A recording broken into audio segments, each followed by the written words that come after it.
Hi, and welcome again to my videos for Physical Chemistry 1.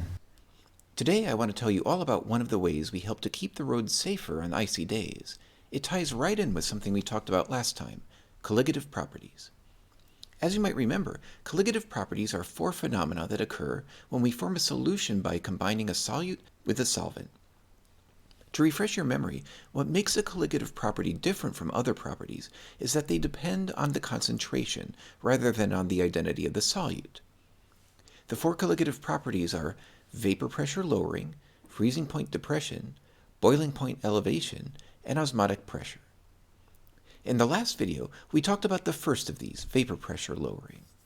When we did, we found out that it didn't matter what the solute was. The vapor pressure decreases just as much regardless of whether the solute is glucose, sucrose, codeine, or anything else.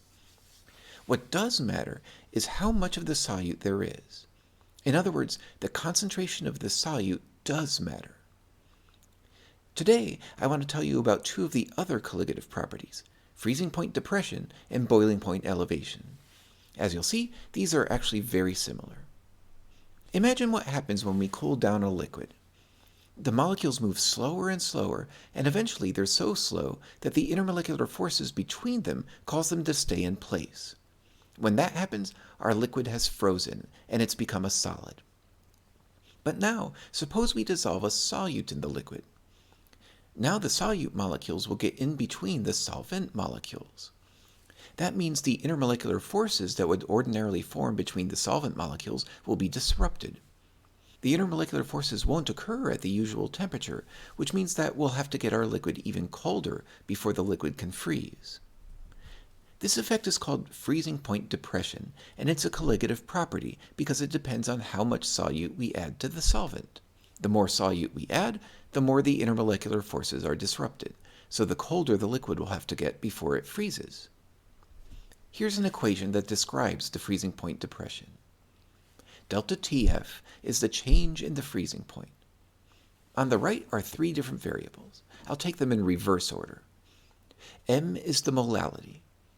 In case you've forgotten, this is one of the new concentration units we looked at in video number 5. The molality is the moles of solute divided by the kilograms of solvent. So this shows us that the concentration of the solution affects the freezing point.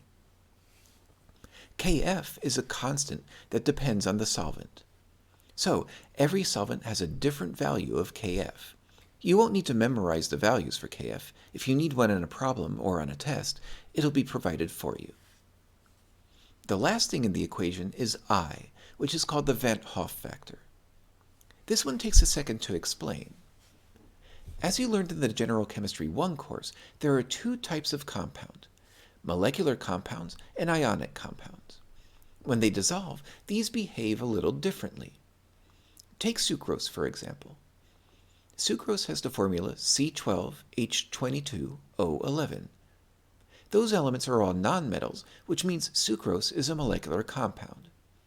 When molecular compounds dissolve, the molecules stay in one piece. So our reaction looks like this. If we start with 1,000,000 sucrose molecules, we're going to get 1,000,000 dissolved sucrose molecules. On the other hand, suppose we dissolve sodium chloride. Sodium chloride is an ionic compound, which means that every molecule will break apart into ions when it dissolves. In the case of NaCl, that means we'll get sodium ions and chloride ions. So sodium chloride produces 2 particles when it dissolves. But think about our freezing point. When we try to freeze a solution, what matters is how many solute particles there are. But as we just saw, a mole of sodium chloride produces twice as many particles as a mole of sucrose. That's what the Van Hoff factor takes into account. It's the number of particles that a solute forms when it dissolves. So, for sucrose, the Van Hoff factor is equal to 1. For sodium chloride, it's equal to 2. Here are a couple more examples. Consider potassium phosphate. This is another ionic compound. When it dissolves, we get 3 potassium ions and a phosphate ion, for a total of 4 ions. That means the Van Hoff factor is 4. How about copper 2 nitrate? This one's another ionic compound. We'll get a copper 2 ion and 2 nitrate ions. That's a total of 3, so copper 2 nitrate has a Van't Hoff factor of 3. Meanwhile, ethanol is C2H5OH. Since all the elements are nonmetals, this is a molecular compound, which means it doesn't produce ions when it dissolves. That means the Van't Hoff factor is 1. The Van't Hoff factor was named after the Dutch chemist Jacobius Van't Hoff. He studied lots of properties of soluble compounds, and he was also the first person to propose the idea that molecules could have tetrahedral shapes in 1874, which is something you learned about in General Chemistry 1. His work was so important he was awarded the very first Nobel Prize in Chemistry in 1901. So, let's try a problem with the freezing point depression. Suppose you add 30.0 grams of sodium chloride to 100 milliliters of water. What's the freezing point of this solution? To find out, first we need to know the Van't Hoff factor. As we just discussed, the Van't Hoff factor is 2 because sodium chloride breaks up into 2 ions when it dissolves. Kf is the freezing point depression constant. This is different for every solvent. For water, it's 1.86 degrees Celsius per molal. Finally, we need to know the molality. As you learned in video 5, this is the moles of solute per kilogram of solvent. We have 30.0 grams of NaCl. From the periodic table, we find that this is 0.513 moles of NaCl, so that goes in the numerator of our formula for the molality. For the solvent, we have 100 milliliters of water. Since the density is 1 gram per milliliter of water, that means we have 100 grams of water. That's equal to 0.100 kilograms, so we'll put that in the denominator. And that gives us a molality of 5.13 molal. We put that molality in the equation for our freezing point depression. That gives us a result of 19.1 degrees Celsius. But be careful, that is not the answer to our question. The question asked, what's the freezing point? But what we just calculated is the change in the freezing point. So, the freezing point is 19.1 degrees lower than it would be without any solute. Pure water has a freezing point of 0 Celsius, so with this amount of salt, the new freezing point will be 19.1 degrees lower, which is negative 19.1. By the way, the Van't Hoff factor can help you make a good choice when you buy salt to melt the ice in your driveway during the winter. The reason why salt melts ice is because of freezing point depression. As we just mentioned, water usually freezes at 0 Celsius, but when we add salt, the freezing point goes down. That means it must get much colder before the water will actually freeze.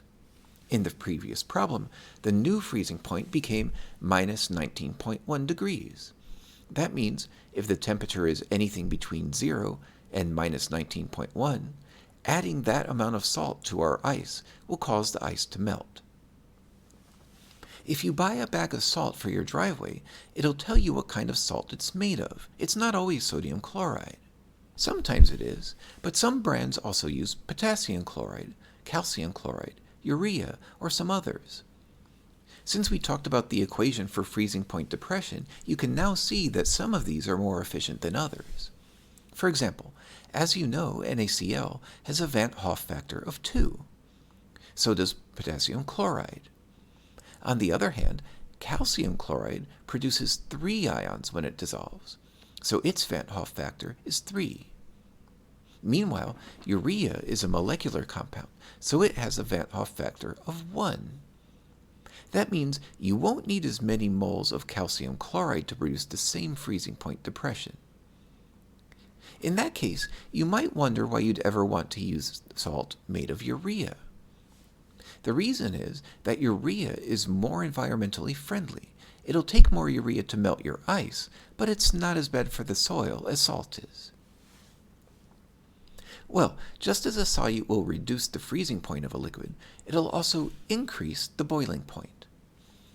This phenomenon is known as boiling point elevation, and the equation for it is almost the same as for freezing point depression. Here it is. Delta TB is the change in the boiling point.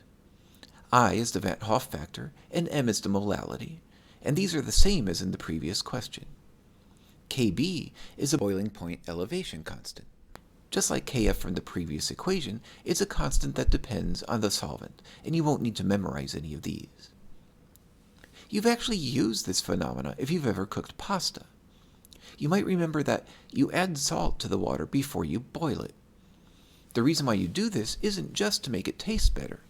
Adding salt to the water makes the boiling point of the water go up, which means that the water will be able to get hotter before it boils.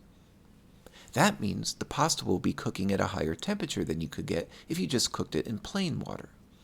That's going to give the pasta a better texture, and it makes for a better meal. Let's try a problem with this. Suppose you add 30.0 grams of sodium chloride to 100 milliliters of water. What will be the boiling point of this solution? This is just like our previous problem, except we're going to look at the boiling point instead of the freezing point. Just like last time, the Van Hoff factor is 2. Kb is the boiling point elevation constant. For water, that's 0.52 degrees Celsius per molal. Finally, we need the molality. It's the same as it was in the previous problem, which is 5.13 m. We put that in the equation for a boiling point depression, and that gives us a result of 5.34 degrees Celsius. But be careful, just like last time, this is not the answer to our question. The question asks what the boiling point is, but we just calculated the change in the boiling point. So, the new boiling point is 5.34 degrees higher than it would be without a solute. Pure water has a boiling point of 100 Celsius, so with this amount of salt in it, the new boiling point will be 105.34 degrees. Well, that's enough for now.